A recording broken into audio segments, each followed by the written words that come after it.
ओम मुनित्रयं नमस्कृत्य सूक्तिः परिभाव्य च वैयाकरणसिद्धान्तकौमुदीयं विरच्यते। सर्वेभ्यः श्रोतृभ्यः नमः। अस्माभिः गतपाठे यद्यत् पठितं तद् एकवारं स्मरामः। वयं वैयाकरणसिद्धान्तकौमुदी इत्याख्यस्य ग्रन्थस्य तत्र हलन्तपुल्लिङ्गप्रकरणं पठन्तः स्मः। प्रकरणस्यास्य अस्माकं क्रमे तत्र एकषष्टितमः पाठः गतपाठः प्रवृत्तः। अस्मिन् एकषष्टितमे पाठे तत्र सर्वादौ अस्माभिः विश्वग्देवयोश्च टेरद्रञ्च तावप्रत्यये इति सूत्रस्य उदाहरणान्तर्गतत्वेन अदद्र्यच् इति उदाहरणस्य रूपसिद्धिविषये पठितं। तत्र यद्यपि अस्य सूत्रस्य अर्थः अस्माभिः विगतपाठे एव दृष्टः, अनयोः सर्वनाम्नः च टेः अद्र्यादेशः स्यात् अप्रत्ययान्ते अञ्चतौ अप्रत्यये अप्रत्ययान्ते अञ्चतौ परे इति। तत्र अनयोः नाम विश्वग्देवयोः इति उक्तम्। तदनन्तरम् अदद्रि अञ्च इत्यवस्थायां न लोपे सति ततः अदसोसेर्धातुदोमः इत्यस्य तत्र इति सूत्रम् अपि यद् विगतपाठे अस्माभिः पठितं तस्य उदाहरणत्वेन तत्र अदद्र्यच् इति शब्दस्य प्रथमाविभक्तेः बहुवचनस्य यद्रूपं तत्र अमुमु ईचः इति यद्भवति ततः अस्माभिः रूपसिद्धेः क्रमः आरब्धः गतपाठे। तत्रापि अमुमु ईच इत्यत्र अमुमु इ अच् अस् इति स्थिते अन्तरङ्गोऽपि यण् अचः इति लोपविषये न प्रवर्तते इति उक्तरीत्या अकृते यणि अचः इति अकारलोपे चौ इति इकारस्य दीर्घः भवति इति तत्र अस्माभिः पठितं। किञ्च अमुमु ईचा अमुमु युग्भ्याम् इत्यादीनि रूपाणि उक्तानि, परन्तु तत्र अमुमु ईचः अमुमु ईचा इत्यादिषु तत्र मुत्वस्य असिद्धत्वात् यण् न भवति इत्यपि कश्चन विशेषः तत्र दृष्टः। अन्यथा तत्र अमुमु ईच इत्यादौ अमुमु इत्यत्र द्वितीयः यः तत्र किमित्युच्यते उकारः, तस्य उकारस्य स्थाने यणापत्तिः नाम यण् भवेत्, परन्तु असिद्धत्वात् सः न भवति इति। तदनन्तरं मुख्यतया विचारः गतपाठे अस्माभिः कृतः अन्त्यबाधे अन्त्यसदेशस्य नाम प्रथमः प्रकारः अदद्र्यच् इति शब्दस्य अस्माभिः साधितः। तत्र सर्वस्यां विभक्तौ सर्वस्मिंश्च वचने उदाहरणानि अस्माभिः दृष्टानि, परन्तु तत्र मतान्तरम् अपि अस्य सूत्रस्य विषये वर्तते। तद्मतान्तरं नाम तत्र अदसोसेर्धातुदोमः इत्यत्र अदसः इति अदसः इत्यत्र या विभक्तिः श्रूयमाणा वर्तते सेयं विभक्तिः वस्तुतः षष्ठी विभक्तिः भवति इति तत्र उक्तं। सा षष्ठी विभक्तिः वस्तुतः अवयवषष्ठी न स्थानषष्ठी भवति इति कैश्चिदुच्यते। स्थानषष्ठी चेत् अलोन्त्यस्य इत्यस्याः परिभाषायाः तत्र उपस्थितिः भवति, परन्तु तत्र दात् परतः नाम यदा अदसोसेर्धातुदोमः इत्यनेन एकवाक्यता स्थानषष्ठ्या सम्पाद्यते ततः अपि अलोन्त्यस्य इति परिभाषा तत्र उपतिष्ठते। अलोन्त्यस्य इत्यस्याः च परिभाषायाः तत्र उपस्थितेः परं तत्र दातपरत्वम् अदद्रि इत्यत्र इकारस्य न लभ्यते इति कृत्वा अलोन्त्यस्य इति परिभाषायाः अत्र अप्रवृत्तिः जायते। अप्रवृत्त्या तत्र अन्या काचित् परिभाषा अथवा तस्याः एव नियामिका परिभाषा, यतोहि अनियमे नियमकारिणी परिभाषा भवति सर्वदापि इति वयं जानीमः। अतः तत्र अन्या काचित् परिभाषा उच्यते भाष्ये। अनन्त्यविकारे अनन्त्यसदेशस्य इति तत्र भाष्ये या परिभाषा पठिता तां परिभाषाम् अर्थतः सङ्गृह्य अत्र भट्टोजिदीक्षितमहोदयः पठितवान्। अन्त्यबाधे अन्त्यसदेशस्य इति तस्याश्च परिभाषायाः अर्थः अस्माभिः दृष्टः। तदेव अलोन्त्यपरिभाषायाः अप्रवृत्त्या अन्त्यस्य कार्याभावे सति अन्त्यसमीपवर्तिनः कार्यं भवति इत्यर्थः। अतः कृत्वा एव तत्र अदद्र्यच् अदद्रि अच् इत्यत्र नाम तत्र इकारात् प्राक्तनः यः रेफः तस्य रेफस्य उत्वं दकारस्य च मत्वम् अदमु इ ततः अच् परतः इ इत्यस्य यणि सति अदमु यच् इति शब्दः सिद्धः भवति। ततः विभक्तिकार्याणि कृत्वा नुमादीनि च कार्याणि कृत्वा अदमुयम् इति रूपं भवति। तस्य च अस्माभिः सर्वाणि रूपाणि अपि गतपाठे उक्तानि। नाम इत्थं मतान्तरम् आश्रित्य मूले च यदुक्तम् अन्त्यबाधे अन्त्यसदेशस्य इति परिभाषामाश्रित्य परस्य एव मुत्वं वदतां मते अदमुयञ्चौ अदमुयञ्चः इत्यादीनि रूपाणि भवन्ति इति तत्र अस्माभिः अयं नाम अस्मिन् पक्षे सर्वेषामपि रूपाणां तत्र नाम वाचनं कृतम् अथवा तानि रूपाणि साधितानि पठितानि सुकृत्। इदानीं तत्रैव वयम् अधुना नाम गतपाठस्य अन्ते अन्त्यबाधे सदेशस्य इत्यत्र उद्ग्रन्थस्थविचारेषु स्मः। यद्यपि मूलतः विचारः अवगतः प्रकारान्तरेण द्वितीयं मतम् अत्र यत् भवति तन्मतानुसारं कथं रूपाणि भवन्ति इत्यविज्ञातं, परन्तु तत्र कश्चन विशेषः अग्रे इतोपि उद्ग्रन्थस्थः पठ्यमानः अस्माभिः आसीत्। तं विशेषं सकृत्संस्मृत्य वयम् अग्रे गच्छामः। गतपाठस्य अन्ते व्याख्यायाश्च पङ्क्तयः ताः इत्थम् आसन्। तत्र उक्तं नन्वेवं सति णोनः इति धात्वादेः णकारस्य विहितं णत्वं नेता इत्यत्र एव स्यात्। नमति इत्यत्र न स्यात् इति चेत् मैवं नाम तथा न शङ्कनीयं। कुतः अलोन्त्यपरिभाषायाः अप्रवृत्त्या अन्त्यसदेश अनन्त्यसदेशयोः युगपत् प्राप्तौ अन्त्यसदेशस्य एव भवति इति परिभाषार्थः इति शनः सम्प्रसारणम् इति सूत्रभाष्ये स्पष्टं प्रपञ्चितत्वात्। इदमेव समाधानं तत्र णोनः विषये भवति। यतोहि अत्र अन्त्यो वा अन्त्यसदेशो वा इत्यनयोः द्वयोः तु विधानमेव नास्ति। अतः यस्य विधानं कृतं वर्तते तस्य स्थाने एव तत्र णत्वं भविष्यति इति। अतः परिभाषायाः सम्यक्तया तत्र अर्थः इत्थम् अवगन्तव्यः इति भावः।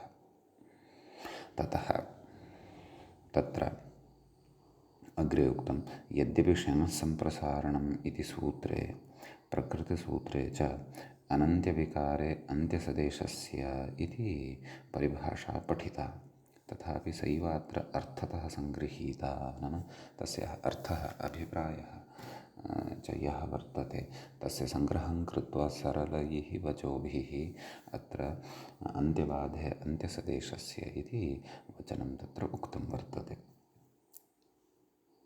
इति एतावान् विषयः अस्माभिः गते पाठे पठितः। अयं च पाठः अस्माकं क्रमे हलन्तपुल्लिङ्गप्रकरणस्य 61तमः पाठः गतपाठः प्रवृत्तः।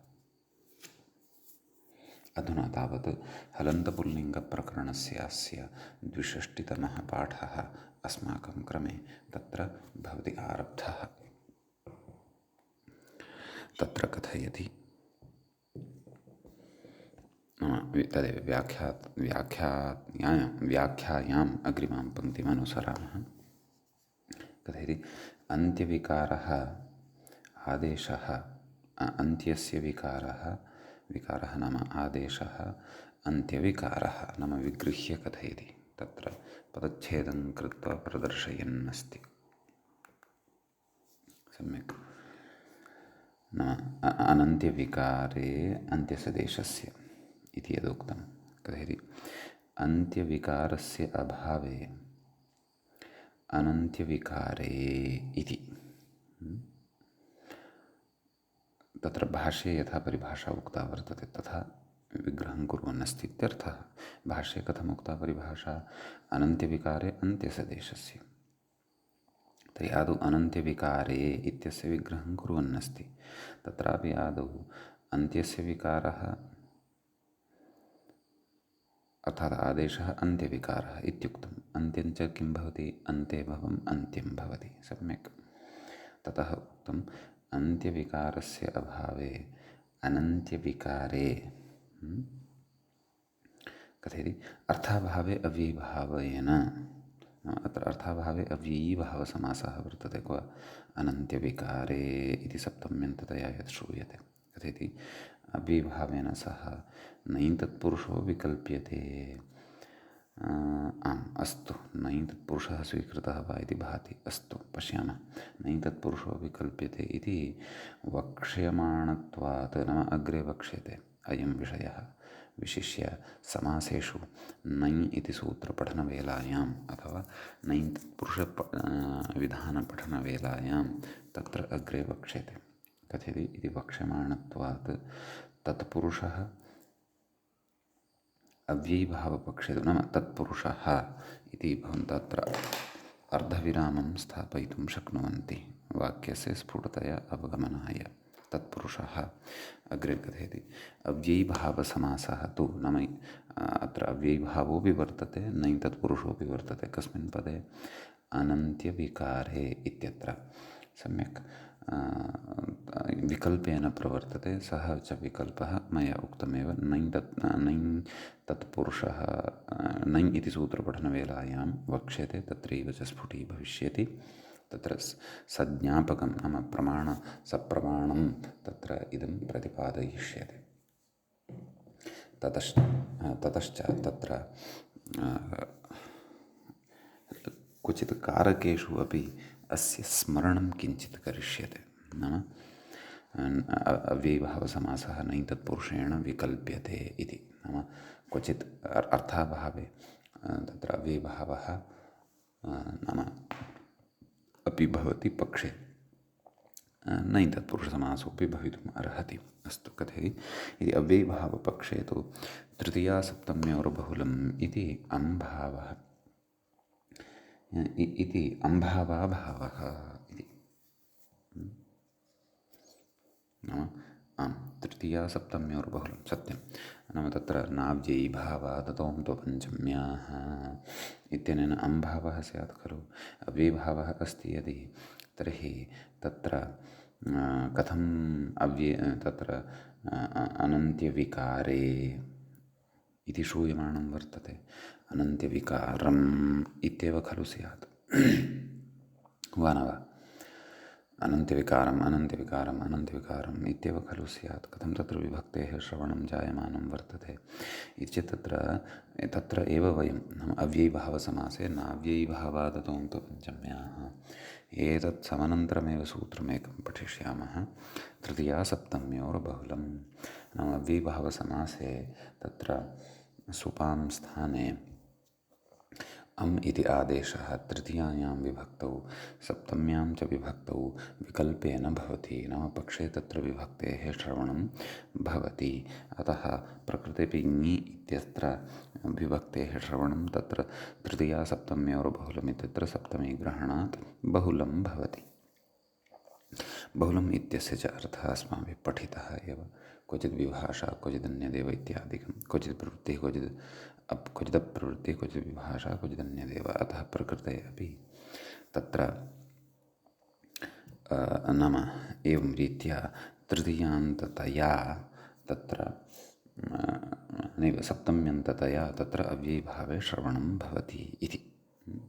अस्तु अग्रे अलोन्त्यपरिभाषायाः अप्रवृत्त्या अन्त्यस्य आदेशाभावे सति इति यावत्। नाम तदेव कस्य अर्थः अयम् अनन्त्यविकारे नाम अलोन्त्यस्य परिभाषायाः अप्रवृत्त्या अन्त्यस्य आदेशाभावे सति तत्र अन्त्यसदेशस्य आदेशः भवति। परन्तु अन्त्यसदेशस्यापि आदेशः तदा भवति यदि तत्र विधानं प्राप्यमाणं वर्तते। विधिः सूत्रस्य प्राप्तिः यदि अस्ति तत्र विचारः को आरब्धः तत्र नेता नमति इत्यादिषु नकारस्य नाम णि इत्यत्र एव अन्त्यसदेशस्य णकारस्य नकारः स्यात्। णम् इत्यत्र तु अन्त्यसदेशः कः अस्ति मकारात् प्राक्तनः अकारः तस्य स्थाने तु न विहितं नत्वम्। अतः तत्र अन्त्यसदेशस्य प्राप्तिः अवरतः जायमाना स्यात् नाम न्यूनातिन्यूनं तस्य प्राप्तिः जायमाना स्यात्। अन्यथा एषा परिभाषा अपि तत्र न स्थास्यति न प्रवर्त्स्यति इति भावः। तर्हि तेन किं तर्हि प्रकृते नमति इत्यादिषु णकारस्य नकारः न भवति इति तत्र न शङ्कनीयम् इति। अतः यस्य निर्देशः कृतः अस्ति इति अहं चिन्तयामि यत्र निर्दिश्यमानस्य आदेशाः भवन्ति इति। निर्दिष्टः यः वर्तते कः ण केन णोनः इत्यनेन तस्य स्थाने एव आदेशः वक्तव्यः। तर्हि एवं प्रकृते तर्हि निर्दिश्यमानस्य आदेशः भवन्ति इति किं वयं अदद्र्यच् इत्येतस्मिन् विषये न कर्तुं शक्नुमः वा? तत्र वस्तुतः निर्दिश्यमानः साक्षात् नाम अदद्रि इत्यत्र दात् परतः इत्युक्तं परन्तु दात् परतः कस्य इति निर्देशः नास्ति खलु। इकारस्य वा ततः पूर्वं विद्यमानस्य रेफस्य वा अलोन्त्यपरिभाषया तु अन्त्यस्य प्राप्यमाणः आसीत्। अतः तत्र साक्षात् निर्दिष्टाभावात् एषा अन्त्यबाधे अन्त्यसदेशस्य इत्यस्य इति या परिभाषा तस्याः अपेक्षा अस्ति इति नाम निर्दिश्यमानस्य आदेशाः भवन्ति इत्यनया परिभाषया एव तत्र निर्वाहः कर्तुं न शक्यते। यद्यपि निर्दिश्यमानस्य आदेशाः भवन्ति इत्येतस्य विचारस्य चर्चा व्याख्यायां न कृता वर्तते। मम बुद्धौ तथा स्फुरितम्। अतः तत्र नाम नेता नमति इत्यादिषु णि णम् इत्यादिषु णकारस्य नत्वं निर्दिष्टत्वात् साक्षात् णोनः इत्यत्र निर्दिष्टत्वादेव तर्हि वक्तुं शक्यते अन्त्यबाधे अन्त्यसदेशस्य इत्यस्य तत्र प्रसङ्गः नास्ति। यतोहि तत्र साक्षात् उक्तं यत् नाम अलोन्त्यपरिभाषायाः अप्रवृत्त्या अन्त्यसदेश अनन्त्यसदेशयोः युगपत् प्राप्तौ नाम उभयोः युगपत् प्राप्तिः जायमाना स्यात्। तादृशी स्थितिः अदद्र्यच् इत्यत्र नास्ति, अतः युगपत्प्राप्तिः नास्ति, अतः नैव तादृशी स्थितिः णम् इत्यत्र नास्ति, अदद्र्यच् इत्यत्र तु स्यादपि णम् इत्यत्र नास्ति इति कृत्वा तत्र अन्त्यसदेशस्य एव भवतु इति परिभाषायाः अर्थद्वारा सर्वत्र नियमनं भवति इति अर्थः। समीचीनम्। एतावदुक्त्वा अग्रे कथयन्नस्ति। अदमुयं तच्च अस्माभिः पूर्वं साधितमेव कथयति। अत्र पूर्वदकारस्य नाम अदद्र्यच् अदद्रि अच् इति खलु स्थितिः भवति। तत्र दकारद्वयम् अस्ति।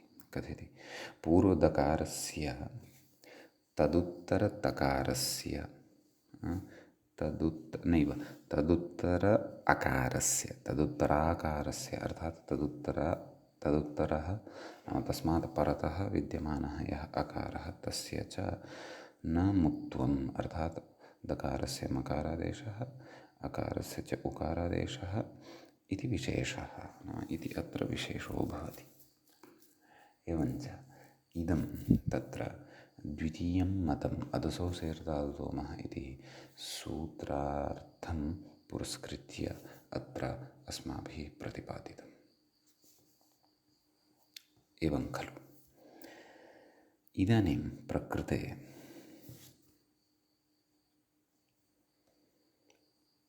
तृतीयं मतम् अपि अस्ति। सम्यक् तत् तृतीयं मतम् अपि अत्र श्रोतव्यम्।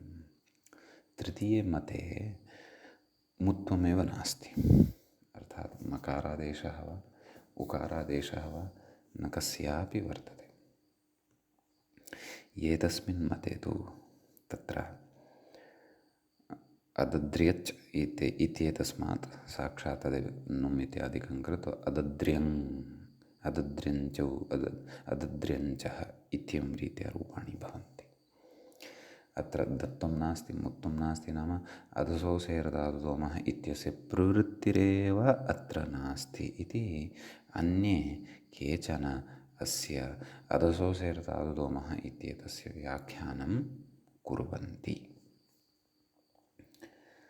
समीचीनम्। अतः तत्र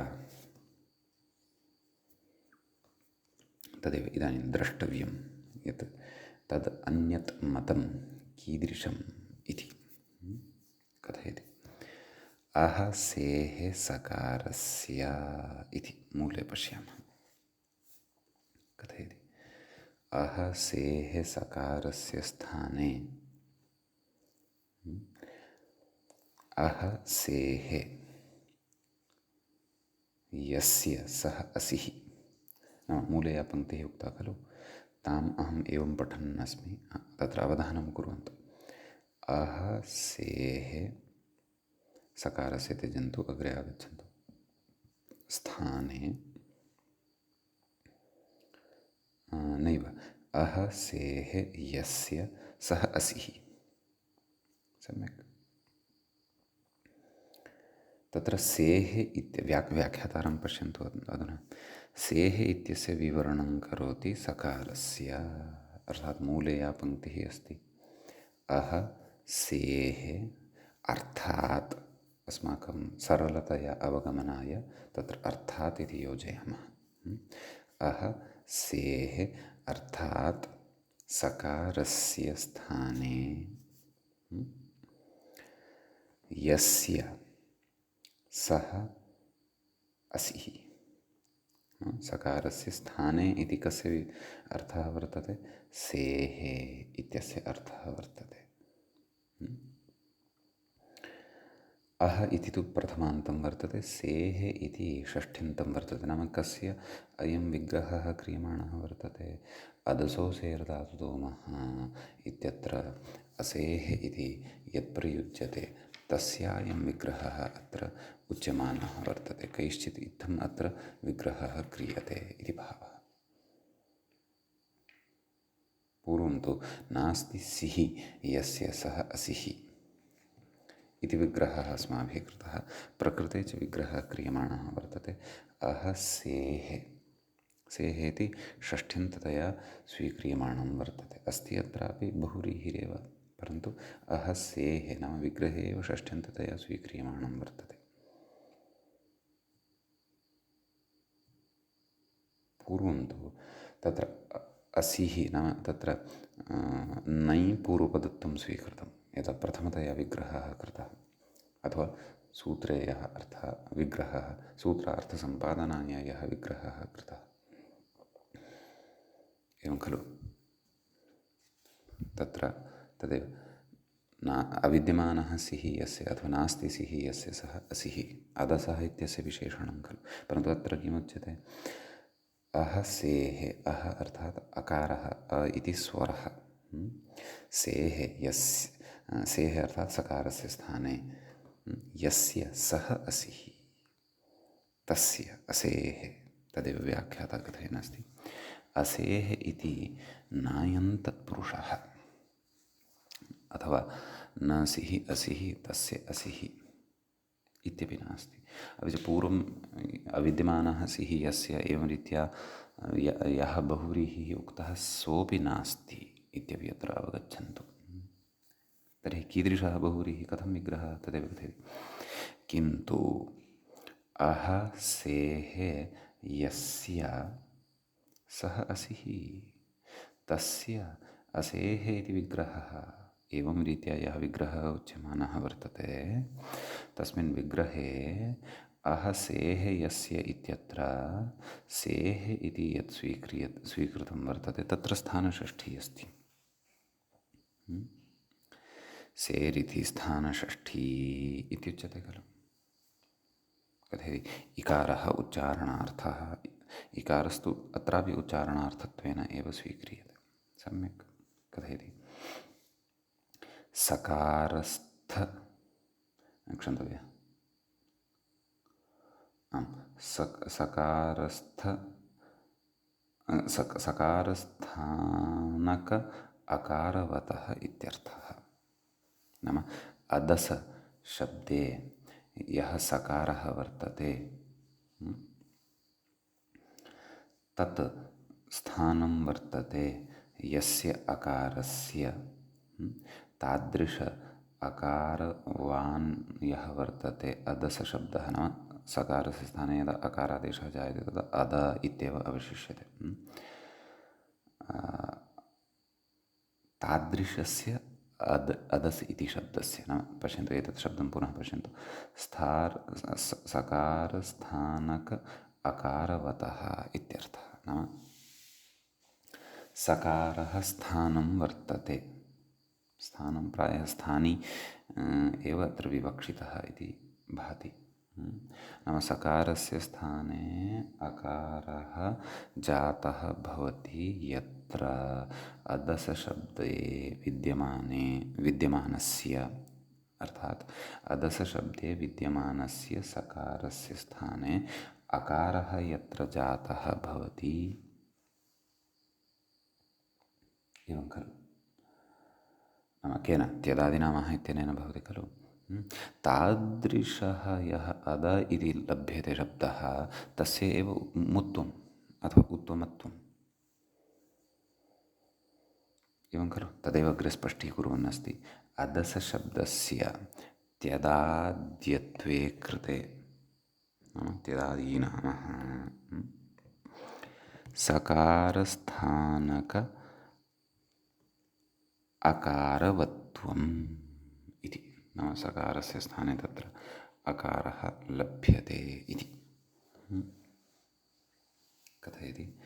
अतः त्यदाद्यत्ववतः, एवं किल, नाम त्यदादिनामः तत्र प्रवर्तते एव, नाम त्यदाद्यत्ववतः एव अदसशब्दस्य मुत्वं नान्यस्य इति फलितम्,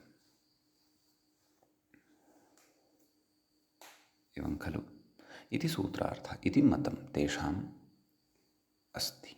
केषां, तृतीयकोटौ ये सन्ति अत्र, नाम तृतीये नाम तृतीयः विचारः अत्र यः वर्तते, अथवा तृतीयं मतं, एतत् तृतीयमतानुसारिणः ये वर्तन्ते ते कथयति अतः अद्र्यादेशे सति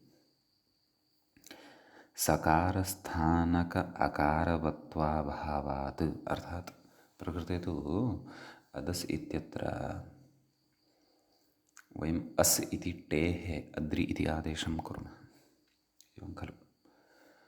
तत्र सकारस्य स्थाने अकारादेशः जातः वा? न खलु। तत्र तु अस् इत्यस्य स्थाने अद्रि इति आदेशः जातः अस्ति। अतः सकारस्थानक अकारत्वाभावात् न मुत्वम् इत्यर्थः, नाम मुत्वं न भवति। तत्रैव मुत्वम् अभिलषितं यत्र अदस् इत्यत्र त्यदादिनामः इत्यनेन अत्वं जातं भवति इति। तत्र एतादृशः विग्रहः आश्रीयते तैः अह सेः, अर्थात् सकारस्य स्थाने यत्र अह इति जातः वर्तते, यस्य जातः भवति सः असिः, तस्य असेः, एवं रीत्या विग्रहः अत्र भवति इति ते कथयन्ति। एवं खलु। तेन किमायातं? तेन अदद्रि अच् इत्यवस्थायां मत्वं नास्ति, उत्वं नास्ति, अदद्र्यच् इति शब्दः एव अस्ति। एवं खलु। तेन किं रूपं तत्र मूले दृश्यते? अदद्र्यं, तदेव कथयति मूले। पश्यन्तु, इदानीं समग्रां पङ्क्तिं यदि पठन्ति अवगमनं सरलतया भविष्यति। पश्यन्तु, अह सेः, अर्थात् सकारस्य स्थाने यस्य सः असिः, तस्य असेः इति व्याख्यानात् त्यदाद्यत्वविषये एव मुत्वं नान्यत्र इति पक्षे अदद्र्यम् इति। अतः कथं रूपाणि तर्हि भविष्यन्ति? अदद्र्यम्, अदद्र्यञ्चौ, अदद्र्यञ्चः, अदद्र्यञ्चम्, अदद्र्यञ्चौ, अदद्र्यचः, एवं खलु। सम्यक् उच्यते। तत्र नुं न भविष्यति भत्वकारणात्। अदद्र्यञ्चम्, क्षन्तव्यः, सम्बोधनं कथं? हे अदद्र्यं, हे अदद्र्यञ्चौ, हे अदद्र्यञ्चः। द्वितीया अदद्र्यञ्चम्, अदद्र्यञ्चौ, अदद्र्यचः। तृतीया तत्र अदद्र्यचा, अदद्र्यग्भ्याम्, अदद्र्यग्भिः। चतुर्थी अदद्र्यचे, अदद्र्यग्भ्याम्, अदद्र्यग्भ्यः। पञ्चमी अदद्र्यचः, अदद्र्यग्भ्याम्, अदद्र्यग्भ्यः। षष्ठी अदद्र्यचः, अदद्र्यचोः, अदद्र्यचाम्। सप्तमी अदद्र्यचि, अदद्र्यचोः, अदद्र्यक्षु। अथवा दोषः आचरितः मया एषु रूपेषु। दोषः परिशीलयामः। मम अजादिषु विभक्तिषु परतः कश्चन संशयः वर्तते। अदद्रि अच् इति अस्ति खलु, तर्हि चौ परतः एवं खलु? नैव। तत्र अयं नियमः यः अस्माभिः पठितः कः? अन्तरङ्गोऽपि यण अचः इति लोपविषये न प्रवर्तते। अचः इत्यस्य लोपः भवति वा? अचः इति इत्यनेन यः लोपः उच्यते सः प्रवर्तते वा? अचः इत्यनेन किमुच्यते? लुप्तनकारस्य अञ्जतेः भस्य अकारस्य लोपः स्यात्। सत्यं लुप्तनकारत्वमस्य भवति, अतः भस्य लोपः भवेत् अत्रापि निश्चयेन। तर्हि नाम शसादिषु अजादिपरतः अत्रापि अददृ, एवं खलु? अददृ इचः, क्षन्तव्यः, अदद्रि अच् अस् इति खलु स्थितिः। अदद्रि अच् अस् इत्यवस्थायां तत्र अचः इत्यनेन अलोपः। अदद्रि चि अस्, अदद्रि चस्। चौ इत्यनेन दीर्घः, अदद्री चः। एवं रीत्या रूपाणि यदा अमुमु ईचः, अतः अत्र जागरूकैः भाव्यम् इति अहं चिन्तयामि। मया मम दोषः यः परिष्कृतः, परिष्कारेपि कश्चन दोषः स्यात्, भवन्तः गृहीष्यन्ति एव। अतः पुनः रूपाणि वदामि। द्वितीयतः अदद्र्यञ्चम्, अदद्र्यञ्चौ, अदद्री चः,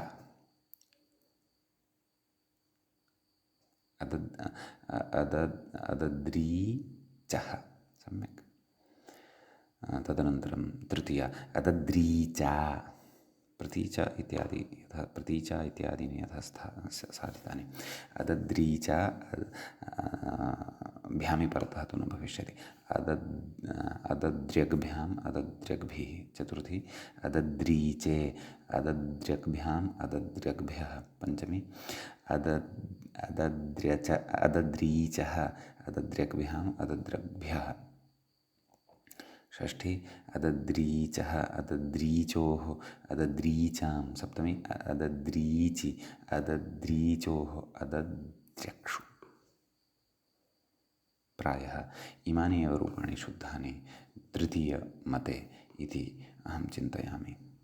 यतोहि सः सिद्धान्तः कः, अन्तरङ्गोऽपि यण अचः इति लोपविषये न प्रवर्तते। परन्तु अत्र यणः प्राप्तिः अस्ति वा? अस्ति अस्ति अस्ति अस्ति। सः अन्तरङ्गः अस्ति चेदपि अचः इति लोपविषये न प्रवर्तते। चौ इति इकार, चौ इति विधानसामर्थ्यात्, दीर्घविधानसामर्थ्यात्। एवं खलु। अतः लोपः आदौ भवति, यण न प्रवर्तते इति भावः। ततः चौ इत्यनेन दीर्घोऽपि भवति। सम्यक्। अस्तु, तर्हि अदद्र्यङ् अदद्र्यञ्चौ इत्यादीनि रूपाणि अपि तृतीयमते अत्र यानि भवन्ति तानि अपि अस्माभिः सम्यक्तया तत्र अवधानं कृतं, तानि अपि साधितानि। अग्रे कथयति। तदिदं पक्षत्रयमपि, व्याख्यां पश्यामः। तदिदं पक्षत्रयमपि भाष्यसम्मतम् इत्याह। त्रयः अपि पक्षाः एते भाष्ये उक्ताः वर्तन्ते। सम्यक्। उक्तं चेति तत्र मूले पाठभेदः दृश्यते, कोष्ठकयोः भाष्ये इत्यपि अस्ति। परन्तु अस्ति एव, एषा कारिका भाष्यादेव स्वीकृता वर्तते। पश्यन्तु मूले अदसोर्द्रेः पृथङ् मुत्वम्, अनुष्टुप् एव वर्तते श्लोकः। अदसोद्रेः पृथङ् मुत्वं केचिदिच्छन्ति लत्ववत्। केचिदन्त्यसदेशस्य, केचित् अन्त्यसदेशस्य नेत्ये केसेर्हि दृश्यते। केचित् अन्त्य इत्यत्र नकारद्वयं खलु मूले श्रूयते। कथम्? अन्त्य, अचः परस्य यरो द्वेवास्तः न तु अचि। अन्त्य इति शब्दे अच् अस्ति, अस्तु अस्ति। ततः परतः यर्, नाम अयं यः नकारः अस्ति, सः नकारः तत्र यर् अन्तर्भवति वा? यमाणनम् अस्ति, न तु अचि। ततः परतः अनच् अस्ति वा? अस्ति। तर्हि द्वित्वयुक्तः पाठः अपि युज्यते। एकः एव नकारः यदि तत्र पठितः तर्हि सः अपि पाठः युज्यते, तत्रापि क्लेशः यः कोऽपि नास्ति। सम्यक् भवतु। अग्रे कथयति। तदिदं पक्षत्रयमपि भाष्यसम्मतम्। कारिका पठिता, अग्रे गच्छामः। कारिकायाः सामान्येन वयं पदपरिचयं प्राप्नुमः। अदसः षष्ठ्यन्तम् अद्रेः षष्ठ्यन्तं पृथक् अव्ययम् उत्वं प्रथमान्तं केचित् अव्ययम् इच्छन्ति क्रियापदम् इषु इच्छायाम् इत्यस्य लट्लकारस्य प्रथमपुरुषस्य बहुवचनत्वम् अत्र भवति। लत्ववत् इति अपि अव्ययम् केचित् अव्ययम् अन्त्यसदेशस्य षष्ठ्यन्तं न अव्ययम् इति अव्ययम् एके इति एकशब्दस्य असंख्यावाचिनः अन्यार्थवाचकस्य च बहुवचने प्रथमाविभक्ते बहुवचने रूपम् असेः इति षष्ठ्यन्तं हि इति अव्ययं दृश्यते इति कर्मणि प्रयोगः दृशधातोः।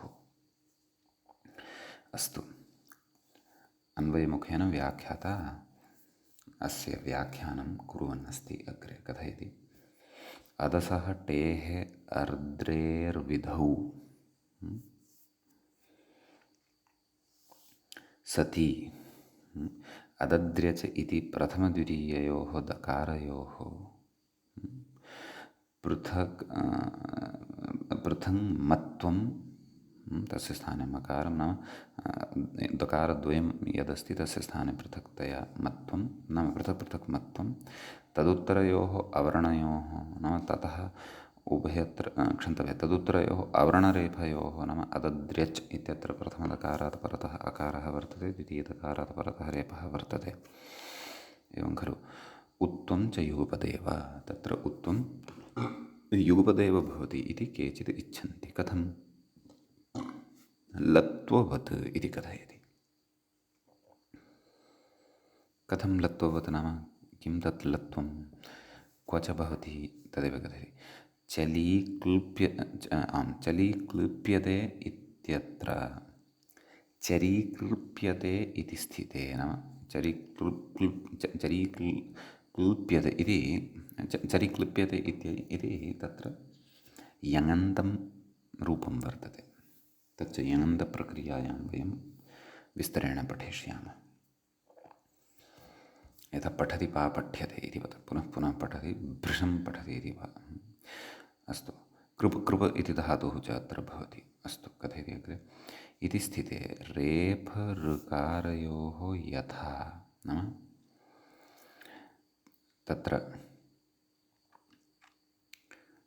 चरी कृप्यते इत्यत्र चरी इत्यत्र यः रेफः कृप्यते इत्यत्र ऋ इति च यः वर्णः वर्तते तयोः द्वयोः यथा कृपोरोलः इति लत्वं द्वयोः अपि स्थाने लत्वं तथा केचित् इच्छन्ति नाम तत्र रेफस्यापि लत्वं विधीयते। ऋ इति स्वरे यः रेफांशः वर्तते तस्यापि लत्वं केश्चित् क्रियते। ल इति स्वरः तत्र साध्यते यतोहि ल इति यः स्वरः तत्र लकारांशः कश्चन भवति। ऋ इति च यः स्वरः तत्र रेफांशः कश्चन भवति। यद्यपि पृथक्तया तत्र व्यञ्जनपरिगणनं नास्ति उभयोः स्वरत्वेन एव परिगणनं भवति इत्यपि वयं जानीमः। अस्तु, अग्रे कथयति अन्त्यसदेशस्य एव एकं मतं सम्पन्नम्। अपि च श्लोके अदसोर्द्रेः पृथङ् उत्वं केचिदिच्छन्ति लत्ववत् इति प्रथमपादद्वयम् अपि व्याख्यातम् अभूत् एतेन सम्यक्। अग्रे पश्यन्तु, तृतीयः पादः यः वर्तते केचिद् अन्त्यसदेशस्य तस्य व्याख्यानं कुर्वन्नस्ति। अन्त्यसदेशस्य एव नाम द्वितीयं रूपम् अदमुयङ् इति साधितं खलु। एतावता यत् भाष्यश्लोकस्य प्रथमा पङ्क्तिः या व्याख्याता सा पङ्क्तिः तु अमुयङ् इत्येतस्मिन् विषये इत्यादीनां रूपाणां विषये। तत्र तृतीयः पादः अदमुयङ् इति रूपं यद्वितीयपक्षे साधितं तेषां मते च तद् भवति। कथयति अन्त्यसदेशस्य एव केचित् लत्वम् इच्छन्ति एवं खलु। आम्, तर्हि तत्र कथयति अद्र्यादेशे सति आम् द्वितीयं मतमपि सम्पन्नं किमपि नास्ति अन्त्यसदेशस्य एव भवति अतः अदमुयङ् इति रूपं सिद्धं भवति। इदानीं चतुर्थः पादः यः कारिकायाः तस्य व्याख्यानमुच्यते। कः अस्ति पादः? नेत्येके असेर्हि दृश्यते इति तद् कथयति। अद्र्यादेशे सति प्रथमयोः द्वितीययोः मुक्तुं न इति केचिदिच्छन्ति इति केचन तत्र आचार्याः तथा रीत्या इच्छन्ति। नाम तत्र अदद्र्यङ् इत्यादीनि एव रूपाणि भवन्ति। हि दृश्यते नेत्येके असेः हि दृश्यते कथयति। हि यतः कथयति असेः सकारस्थानक अकारवतः एव मुक्तं दृश्यते। अहसेः यस्य इति बहुव्रीहिणा प्रतीयते इति योजना इति ते केचन आचार्याः कथयन्ति। तेषां च इदं मतम् अस्माभिः विस्तरेण ज्ञातमेव पठितमेव। समीचीनम्। इदानीम् अग्रे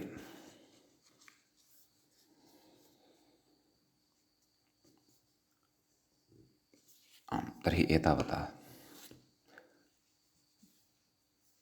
तत्र त्रिविधं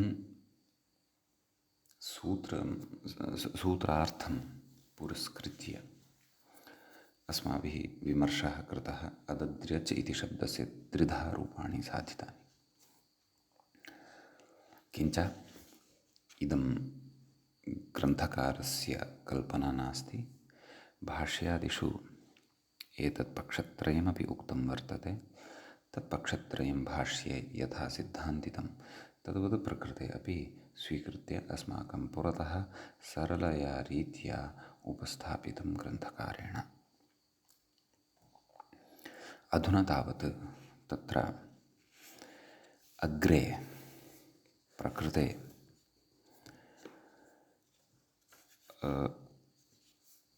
विश्वग्देवयोश्च टेरद्र्यञ्च तावप्रत्यये इति यत् सूत्रं तस्य सूत्रस्य दलप्रयोजनं चर्च्यते। तत्र कानिचन पदानि इमानि किमर्थम् उक्तानि। अतः कथयति अग्रे व्याख्याता च इङ्गितं करोति। विश्वग्देवयोः किमिति मूले पश्यन्तु। विश्वग्देवयोः किम् इति प्रश्नः क्रियते। तत्र प्रश्नस्य अर्थं च बोधयन् अस्ति एषः अस्माकं व्याख्याता। कथयति विश्वग्देवयोश्च इति किमर्थम् इत्यर्थः। नाम विश्वग्देवयोश्च टेरद्र्यञ्च तावप्रत्यये इति कुतः उच्यते। एवं खलु तत्र वस्तुतः अत्र उदाहरणम् एवं भवति। विश्वद्र्यङ् देवद्र्यङ् एवं खलु तानि अपि उदाहरणानि अत्र इत्थम् अवगन्तुं शक्यानि अस्माभिः। विश्वद्र्यङ् देवद्र्यङ् यथा अदसशब्दविषये उदाहरणानि साधितानि तद्वत् अत्र विश्वद्र्यङ् विश्वद्रि अच् विश्वद्र्यच् इति शब्दः अथवा देवद्र्यच् इत्यपि शब्दः सिद्धः भवति। तस्यापि उदाहरणं यद्यपि अत्र न चर्चितं कदाचित् अपेक्षिते स्थले चर्चां कुर्यात् ग्रन्थकारः। परन्तु तानि अपि एवमेव सन्ति। यतोहि तत्रापि अद्रीति आदेशः भवति कदा अप्रत्यये अञ्चतु परतः। एवं खलु। अतः एवमेव तत्रापि रूपाणि भवन्ति एव किल। अस्तु तथापि अत्र साक्षात् नाम विषयः स्पष्टः जातः एव वर्तते। अतः कृत्वा साक्षात् तयोः शब्दयोः विषये सद्यः विस्तरेण न वदन् तत्र सर्वनाम्नः एव एकं परतः उदाहरणमादाय नाम सर्वनाम्नः परतः प्रत्ययस्य अञ्चधातोः प्रयोगं गृहीत्वा एकम् उदाहरणमादाय तत्र नाम सः ग्रन्थकारः साधितवान् अस्ति। अत्र विश्वद्र्यच् देवद्र्यच् इत्येतेषाम् अन्यानि रूपाणि अस्माभिः अपि निर्मातुं शक्यन्ते। यतोहि प्रक्रिया सर्वापि ज्ञाता, तथापि साक्षात् प्रत्युदाहरणचर्चा क्रियमाणा वर्तते। अतः वयं ग्रन्थविषयमेव अनुसरामः। कथयति अश्वाचीति इति। कथयति अत्र विश्वदेवयोः सर्वनाम्नश्च अभावात् न अद्र्यादेशः इति भावः। अश्वम् अञ्चति इत्यादि विग्रहे अश्वाञ्च इति भवति। तत्र अश्वाञ्च इत्यवस्थायां तद् न लोपः भवति, सुप्रत्ययः परतः आगच्छति। एवं किल। ततः प्रकृते न लोपे सति तदेव अश्वाच् इति शब्दः सिद्धः भवति खलु। सु अश्वाच् इत्यत्र प्रकृते स्त्रीतो विवक्षायां प्रत्ययः आगच्छति। अतः अश्वाच् इ अश्वाची इति रूपं तत्र सिद्धं भवति। तदेव अत्र नाम न अस्य अञ्चधातोः विश्वपूर्वपदत्वं नास्ति, अपि च देवपूर्वपदत्वं नास्ति, अथवा सर्वनामशब्दपूर्वपदत्वं नास्ति। अश्वशब्दः एतेभ्यः भिन्नः एव अस्ति। अतः अश्वशब्दस्य अद्र्यादेशः न भवति। अन्यथा अश्वद्रि अच् अश्वद्र्यच् अश्वद्र्यङ् अश्वद्र्यञ्चः इति इमानि अनिष्टानि रूपाणि विश्वद्र्यञ्चः अथवा देवद्र्यञ्चः अथवा अदद्र्यञ्चः इतिवत् किमपि अनिष्टं रूपम् अत्रापि लभ्यते स्म। नाम तानि तु इष्टानि, परन्तु अत्र तादृशी व्यवस्था अश्वपूर्वतत्वे सति अनिष्टा एव नापेक्षिता। एवं खलु। ततः तत्र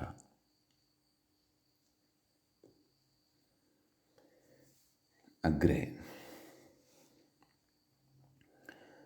कथयति इति एकं दलप्रयोजनमुक्तम्। अग्रे द्वितीयं दलप्रयोजनं तत्र मूले कथयति। तद् व्याख्यात्रा न स्पृष्टं, वयं तत् पश्यामः। मूले उक्तम् अञ्चतौ किम् इति। नाम अञ्चतौ इति कुतः उच्यते, तत् किमर्थमुच्यते, एवं खलु इति चेत् कथयति विश्वग्युक् एवं विश्वग्युक् विश्वग्देवयोश्च टेरद्रञ्चता विश्व इति नाम विश्वग्देवयोः अपि प्रथमः शब्दः कः, विश्वक् इति वर्तते। सम्यक्। अतः तत्र किञ्चित् अवधानं। विश्व इति नास्ति, मया अनवधानात् विश्व इति उक्तं, विश्वक् इति वर्तते।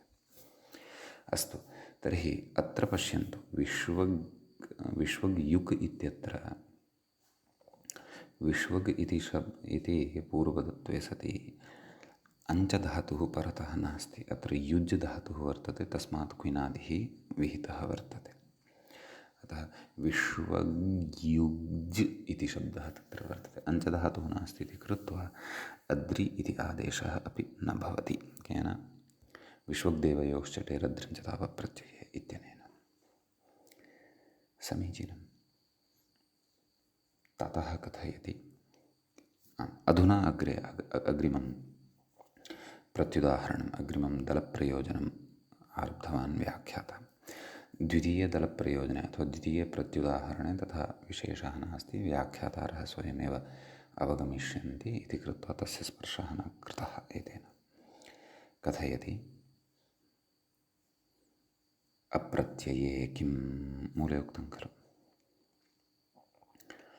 तत्र विश्वगञ्चनम् इति प्रत्युदाहृतं। तत्र कथयति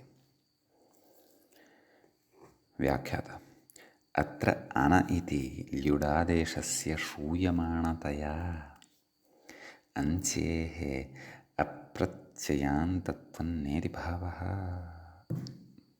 एवं खलु नाम तादृशः एव अञ्चधातुः एतेभ्यः परतः अपेक्षितः केभ्यः विश्वग्देवयोश्च टेरद्रञ्चतादेश तत्र सर्वनाम्नः अपि ग्रहणं भवति। विश्वग्देव देव इत्येतौ शब्दौ सर्वनाम्नश्च शब्दः एतेषाम् अद्रि इति आदेशः तदैव यदा तादृशः अञ्चधातुः परतः भवेत् यः अप्रत्ययः स्यात् न श्रूयमाणः स्यात् यस्मात् अनन्तरं प्रत्ययः नाम क्विन् क्विप् इत्यादिः सर्वलोपि प्रत्ययः तत्र एव अपेक्षितः तस्य दर्शनं श्रवणं नापेक्षितं। तादृशावस्थायामेव तत्र अस्माभिः अनः स्थाने ल्युडादेशः शक्यः क्षन्तव्यः अयम् अद्रि इति आदेशः शक्यः वक्तुं सम्यक्। तदेव कथयति अत्र अनः इति ल्युडादेशः इति ल्युडादेशस्य नाम ल्युट् प्रत्ययः क्रियते तस्य स्थाने योरनाको इत्यनेन अन इति आदेशः क्रियते। तदनन्तरं तदेव तस्य श्रूयमाणतया कथयति अञ्चेरप्रत्ययान्तत्वं नेति भावः नाम अञ्च इति धातोः अप्रत्ययान्तत्वं न भवति इति कथयति। तर्हि प्रत्युदाहरणस्य तु स्पष्टता जाता परन्तु अत्र अग्रे इतोपि सैद्धान्तिकः कश्चन विचारः वर्तते। तदर्थं पूर्वपक्षः कश्चन उपस्थाप्यते। मूलेपि एषा चर्चा कृता वर्तते अतः यत्नेन अयं विषयः अवगन्तव्य एव। कथयति ननु उत्तरपदाधिकारात् नाम इदं तत्र विश्वग्देवयोश्च टेरद्रञ्चतावप्रत्यये षष्ठाध्यायस्य तृतीयपादस्य विषयः वर्तते। तस्य तु प्रथममेव सूत्रम् अलुगुत्तरपदे इति भवति। तत्रापि अलुक् इत्यस्य तु पदस्य तत्र परिमितः एव अधिकारः उत्तरपदे इत्यस्य तु सर्वत्र अधिकारः तत्र भवति समग्रेपि पादे एवं खलु इति इतोपि अग्रे विस्तरेण श्रोष्यते अस्माभिः। कथयति ननु उत्तरपदाधिकारात् अञ्चुरूपे उत्तरपदे इति अर्थात् एवं खलु नाम एतादृशम् एतादृशस्य अर्थस्य स्वीकारात् अपि च सः अर्थः लभ्यते अपि। अवधानेन अत्र श्रोतव्यम् अञ्चुरूपे उत्तरपदे नाम अञ्चु इति यदा उत्तरपदत्वेन लभ्यते पदत्वं च तस्य तदेव प्रातिपदिकत्वं नाम समासे पदत्वं लभ्येदेव क्विन् गच्छति प्रातिपदिकत्वं भवति एवं खलु इत्यादिकं विधाय कथयति उत्तरपदे इत्यर्थात् विश्वगञ्चनम् इत्यत्र अद्र्यादेशस्य अप्रसक्तेः नाम अत्र तु अद्र्यादेशस्य प्रसक्तिरेव न भवति। किम् अप्रत्ययग्रहणेन तर्हि अत्र अप्रत्ययग्रहणं कुतः कर्तव्यं नापेक्षितं खलु। अञ्चुरूपम् उत्तरपदं यद् वर्तते इति अर्थः तत्र उत्तरपदे इति अधिकारवशादेव किल लभ्यते वा न वा। किमर्थं वा प्रकृते तत्र प्रत्ययग्रहणं कर्तव्यं वर्तते इति व्यर्थं खलु। का वा अपेक्षा का वा आवश्यकता तत्र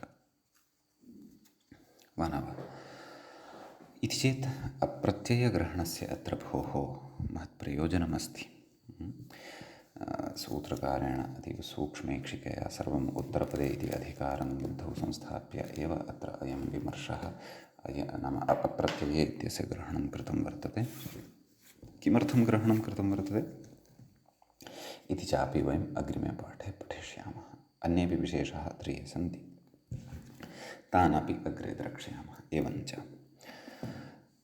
तत्र अस्माकं क्रमे एषः पाठः अत्रैव उपसंह्रियते। मुनित्रयं नमस्कृत्य सूक्तिः परिभाव्य च वैयाकरणसिद्धान्तकौमुदीयं विरच्यते। एवञ्च हलन्तपुल्लिङ्गप्रकरणस्यास्य अस्माकं क्रमे द्विषष्टितमः पाठः अथवा द्वाषष्टितमः पाठः एषः सम्पन्नतां गतः।